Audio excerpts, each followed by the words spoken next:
তাকে বলা হতো অদৃশ্য মানব। দীর্ঘ 25 বছর বিশ্বের সবচাইতে শক্তিশালী গোয়েন্দা সংস্থাগুলো তাকে হুন্নি হয়ে খুঁজেছে, কিন্তু তার ছায়াও স্পর্শ করতে পারেনি। সিআইএ আর মোসাদের মোস্ট ওয়ান্টেড লিস্টে তার নাম ছিল সবার উপরে। তিনি ছিলেন লেবাননের হিজবুল্লাহর সামরিক কমান্ডার ইমাদ মুগনিয়া। ইসরায়েল তাকে কেন ভয় পেত জানেন?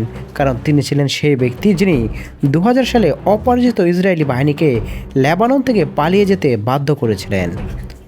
2006 সালের যুদ্ধে অপরাজিত মার্কাবা ট্যাঙ্কগুলো লোহার স্তূপে পরিণত করার কারিগরও ছিলেন তিনি। তিনি কোনো বড় ডিগ্রিধারী জেনারেল ছিলেন না, কিন্তু তার বুদ্ধির কাছে হার মেনেছিল ইসরায়েলের সব আধুনিক প্রযুক্তি।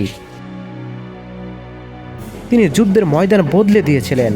সুড়ঙ্গ করে শত্রু শিবিরে হানা দেওয়া আর গোয়েন্দার নজরদারি ফাঁকি দেওয়ার বিদ্যায় তিনি ছিলেন অদ্বিতীয়। ইসরায়েলের গোয়েন্দারা বলতো সে আমাদের বিছানার পাশে এসে দাঁড়িয়ে থাকলেও আমরা টের পাবো না।